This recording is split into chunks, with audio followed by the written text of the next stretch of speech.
My name is Chad Later, as said, and I am a HIMSS board member, but also a vice president of a speech recognition company, cloud-based platform out of Boulder, Colorado. I've got two distinguished guests I'd like to introduce.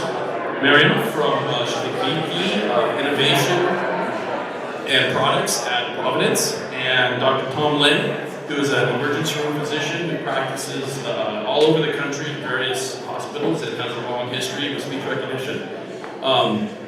Before we get started, I'd just like to give a really sort of high-level overview of speech rec and where we've been and where we are today and where we're going. So about 30, 40 years ago, there was a project by the federal government, DARPA, that asked some researchers to go try to figure out, can we convert audio to text? And can we do it in a meaningful way? And so that started research at various institutions, Carnegie Mellon, with the Kurzweils, IBM, Bell started getting involved in it. And it wasn't until about 1990 that the first consumer version, Dragon, was released. So in 1990, how many people here use speech recognition? Okay, nobody. Okay, so fast forward 10 years from that, let's go to 2000. How many people use speech recognition? Okay, I've got one person over here who uses speech recognition. 2. Anybody else? Okay, 3. Within the last week, how many of you have used speech recognition? Google Voice, Alexa, Siri. Okay, anybody who hasn't? Okay, so a few people haven't. But you can see how just in the last 10, 15 years, it has moved from this product that was research-based, that kind of worked, you had to speak in kind of a weird way, it wasn't natural, to now people are just pulling it up out of their pocket and using it all day, every day. Okay, so the question that I've generated here for our guests is, why voice, why now? And if you look at the history of it, it's really a history of technology and how we've gone from installing DVDs to cloud computing and the server capacity and neural nets and all that good stuff, GPUs, all this, everything technology-wise that converts audio to text in a tighter way. So with that, I'm going to hand it over to our guests here, and maybe Mary, you can start off with telling us a little bit about what you're doing and your interest in speech at Providence. Sure. So you mentioned why voice. Let me give you a brief perspective that we have at Providence. We believe that voice is going to have a massive impact on consumers' journey for at least 3 reasons. One of them is it is a natural way that we communicate with each other, although I have to say I'm doing more and more text these days. So let's just say that conversational flow, that's the natural way that users like to interact with each other. And in the context of healthcare is even more important because we're dealing with patients at vulnerable times, and it's more important to make that emotional connection. And that's why voice and conversational understanding become even more important. The second thing is that in the context of healthcare, actually the hands-free scenarios are abundant, right? Think about doctors, surgeons, nurses, where they actually need their hands to complete their task, and they don't have the luxury of being able to type or ask. For example, if you're a surgeon and you want to look at a certain piece of information in your EHR, you prefer if you actually ask for it and it shows you the information. For nurses, the same way. So these hands-free scenarios are another reason, and I would just add that some of it has to do with hygiene and safety as well. So it's just not a good idea to touch things when you are taking care of a patient. The third one, in terms of why voice is important, is that there is a need for these AI-powered digital assistants who just listen and take care of things for you in the background. Dr. Lang and I had some conversation yesterday about this, where in his case, he would like him to take notes for him. We have providers at Providence that they just really don't want to deal with documentation. It's a boring task. It's not part of the same encounter that needs to happen between consumers and providers. So that's about why voice, and then why voice now?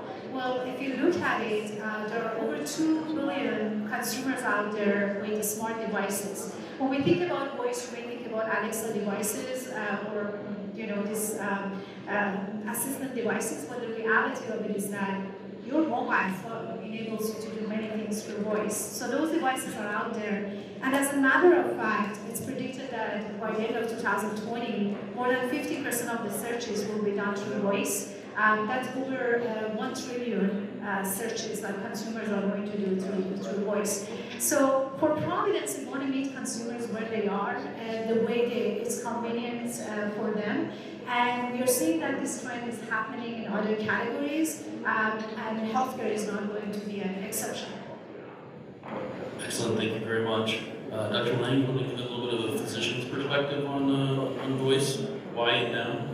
Yeah, so I'm Joe Bunch-Pale doctor. Basically, my whole career, I've been a full-time practicing physician, currently I'm an emergency doctor. I'm trained as an internist years ago. I worked in basically everything in medicine clinically. And most recently, I've been a locum, so I worked in massive numbers of hospitals all over the place using all these systems. My interest, I have no formal background in health IT. My interest came about, I've been doing various projects for 10 years, because of my general disgust for things that I was forced to use in the field. And so I've been involved in a number of projects relative startups, HIE, development and design type projects that I find interesting. I really want to see if I can do something to help the clinicians, the doctors, and nurses at the bedside, because I think our interaction with patients and our staff has been terrible. The biggest problem I have is that instead of seeing patients, I sit in front of a computer for almost my whole shift. Not only is that a massive loss of productivity, but even more disturbing is that I make a lot of mistakes. The reason I make mistakes is because I don't talk to the patients, I don't talk to the nurses for a minute. I sit in front of the computers, it's terrible. So my biggest problem is I need to get away from the computer.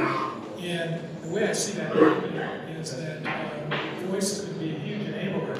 I've used speech recognition for 10 years in tons of different environments. At first I really didn't like it at all because it wasn't very good. The last couple of years it's gotten really good. So it really helps. I'm still sitting in front of a computer because of the overall constraints of the electronic record.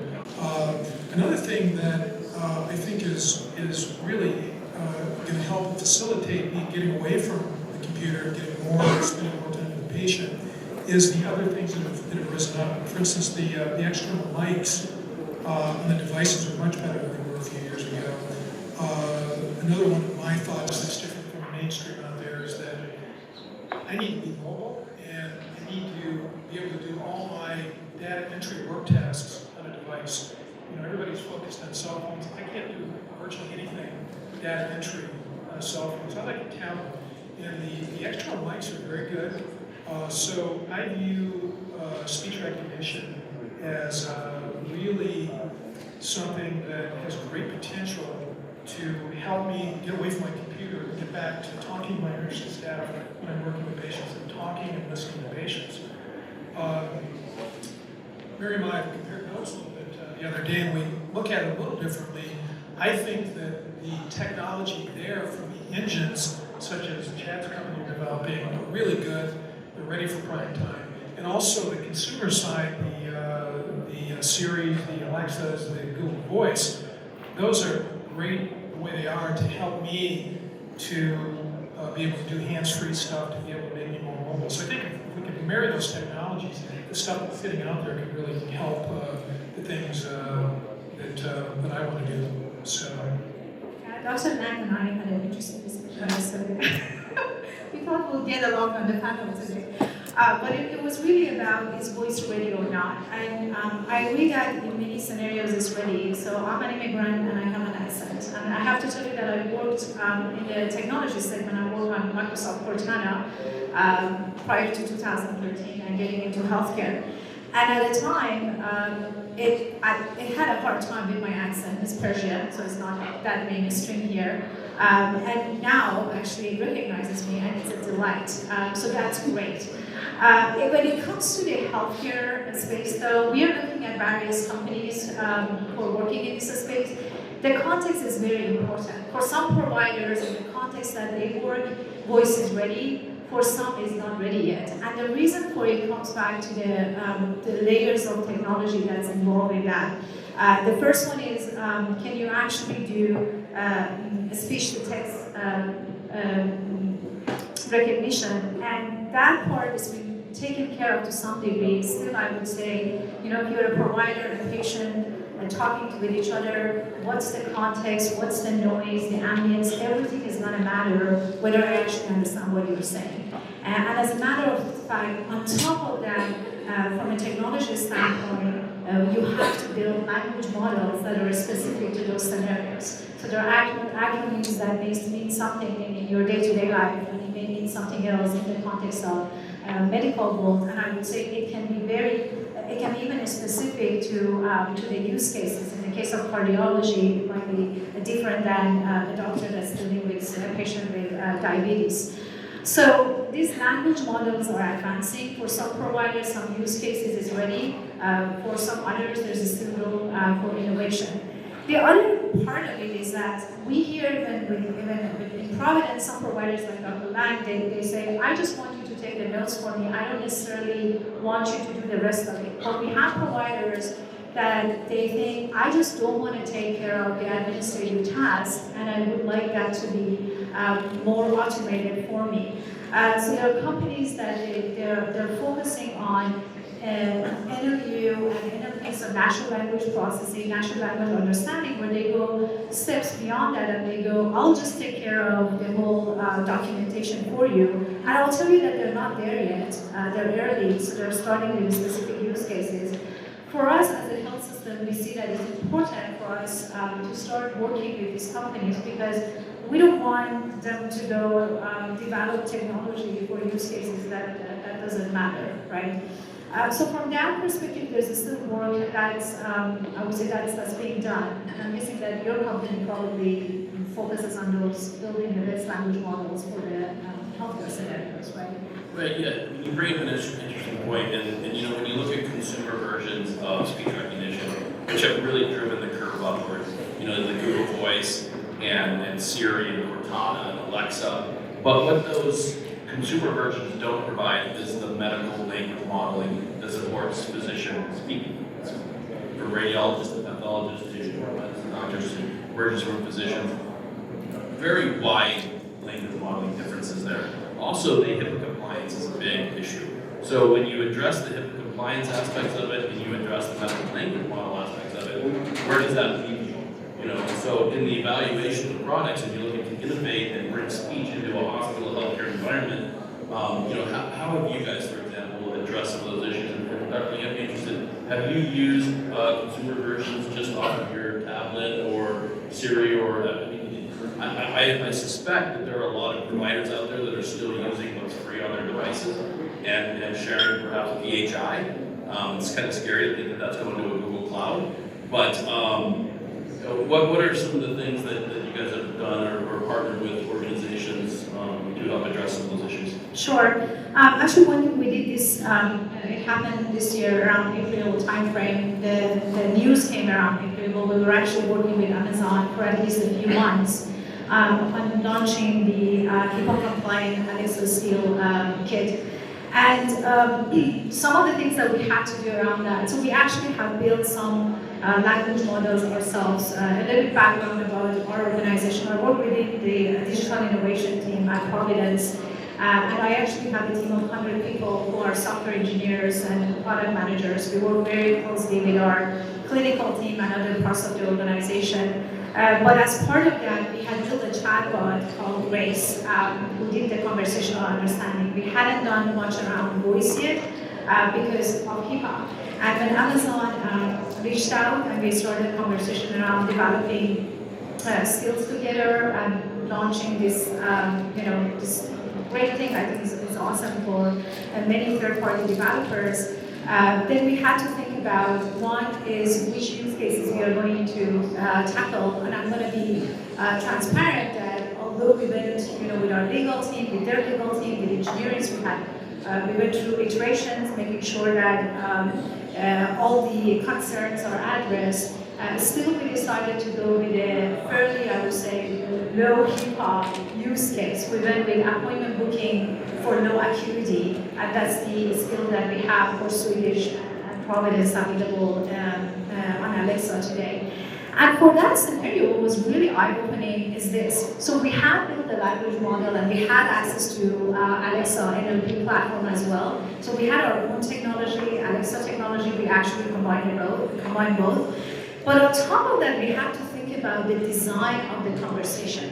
So if I'm going to show you appointment slots today, you have a condition, and I show you appointment slots on a mobile device or on a web page, I can show you a few things. But in a conversation, your cognition can't hold a whole lot of information. It's back and forth. So we actually had to hire designers who we call them VUI, voice user interface designers, to work on designing that conversation. And then we had to become smarter and say, okay, so if a patient comes this time of the day and they have a condition and they need to see a doctor, what's the likelihood that they will want an appointment at noon versus in the evening? So we actually went and we did data analysis to see what's the trend. And we found some interesting trends there that helped us to say, well, here are the 4 appointment slots for you based on the time of the day that we were asking for that and the conditions and the context that we had about the user. So although even if we solve the language models and those things, it's very important to go, what's the use case? What does the consumer want? And then we have to also look at our providers' availability and say, okay, what's the patient, how long the patient is willing to wait really for that appointment. So there are a few signals that we have to take into consideration. Well, that's great. Important information for people who are going to take on this journey of including voice into their products. And it's really interesting to hear that you're more consumer-facing in some of your application build versus, using speech recognition to document your narrative note in a clinical situation, being a physician. We focus on providers as well. So there are 2 journeys. We have 6 journeys overall from a digital transformation perspective that we focus on. And both of them are around one thing. How do we make the sacred encounter that used to happen between patients and providers to happen with EHRs coming and the documentation on the provider side, and then on the consumer side, we are giving them more care options. We have also become more systematic. You have payers, you have pharmacies, you have pharmacy benefit managers, and you have health systems. A patient needs to figure out where to go. A provider needs to be able to do their job without all these administrative tasks. So we actually, on the provider side, we have this notion of we want to make it easier, and we are piloting with a few startups in the sort of digital scribing space, and some of those are actually in Seattle. And we are trying to see how that's going to impact the provider's workflow. Now, Dr. Lang and I were talking about this, and it's very interesting. Even among our providers, the perspective is different. Meaning is that how much of this task I think should be automated, how useful this is for us. And that's why I'm calling it a pilot. It's very important to design these pilots carefully around the use cases that you want, and then make sure that folks like Dr. Lang are willing to actually to participate in this, I would say, co-innovation or co-piloting. So, yeah, just a few words from me. I think the two pieces of technology in speech, which I see from a bedside standpoint, are the speech engines like Healthbox, which are really good. Healthbox is very good, much better.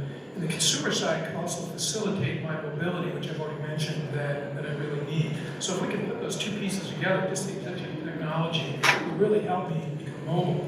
One thing that Mary mentioned that I'm really in disagreement is I'm really negative. There's a lot of industry, startups, bigger companies focusing on the digital scribing. I'm really negative on scribing. simply because when I want a note, I want the note to say what I want it to say, not to meet somebody else's standards. Some people have the idea that the administrator wants a note to say one thing. So I'm an ER doc now, but I've worked in an office, I've worked as a critical care doc, I work as an inpatient. The notes are different for different things in different areas. So what I've come to the conclusion of after working in multiple different ERs, I tried scribing in 6 different ERs at least, didn't like it at all because I really wanted that note to say what I wanted to say. Some people are happy, well, I don't want to do any note, I'm going to read it, cover all the boxes, administrative malpractice, I don't really care what's in there. Well, I kind of look at it a little differently, so. Yeah, thank you. And just for clarification, when you say scribing, you mean there was actually a real scribe who followed you along and documented? Right. I looked at scribing in kind of the same box as somebody else is preparing a note for the record. And my thing is that it takes me a lot longer to edit a scribe's note for what I wanted to make it than way longer than it would for me to make a note myself. And again, that's become so much easier with speech recognition. I really want to, I can really say very concisely what I want to say now, where that wasn't the case 3 years ago at all. Excellent. I think that now's a good time for some questions. If there's somebody with a microphone, maybe it looks like over here.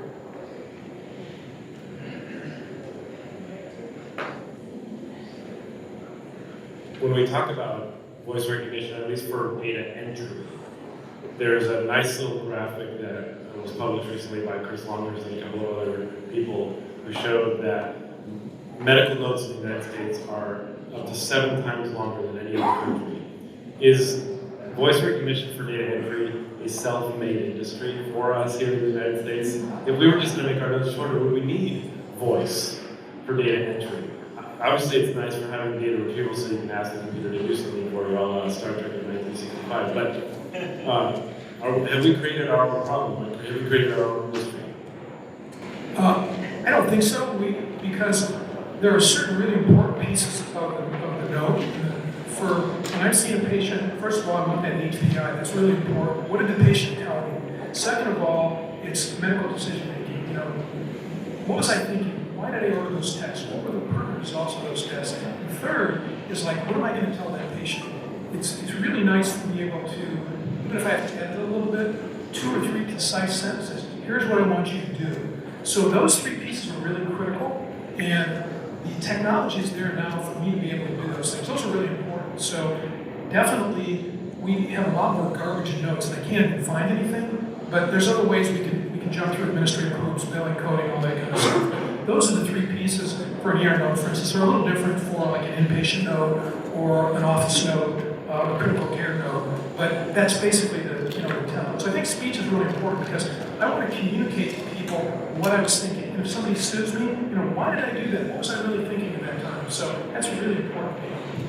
I would just add that the beautiful thing is that you got a space where you take all these notes, and there was a time where it's like, okay, great, we have all this data and it's digitalized, but how do we sort through it? And in this case, it's notes. Natural language processing is actually making strides in being able to analyze the information and pull the right information. I'm really super excited about that. It's not voice, but it still is conversational understanding and natural language processing. Yeah, just from my perspective, as we introduced electronic health records, we moved away from telling the patient story, and we moved towards discrete data elements from drop-down lists and pick lists, and to go into a chart and to review a chart and to try to get meaningful why this patient is being seen, why this child is being seen. It's important to have a narrative component to understand that, and I know there's lots of downstream reasons why we collect data. For billing and quality and all kinds of other reasons, but that narrative component of a clinical note, I think, is important. Any other questions out there? Yeah, I've got one here. So, Dr. Lang, how do you improve your editorist skills when you create your note to find those errors, especially in the era of open notes? If I understood the question of how do I find the errors in the notes that I'm dictating? Yeah, with the voice recognition. voice recognition has gotten a lot better. I'll be satisfied with a few errors if the context is there. Clearly, it's not perfect, speech recognition, but even the few things that I'm doing, particularly medical decision making, that's really important to me, so I'm willing to edit it a little bit, or patient instructions. So it's not perfect, but I think it's good enough. Again, specifically, some of those gender errors can be fairly embarrassing when those notes appear in front of patients. Yeah, but it doesn't really matter to me. I don't really care. You know, we can prove the patient was a he, even though I said she. Nobody reads most of them anyway. So. No, my best error, Jeff, was I was reviewing a chart for another reason, and they asked me to review it, so I was reading my note. What it said was, let's see, wound. You know, I was cleaning a wound, and it said wound cleaned with copious urination. And nobody even pointed that out to me.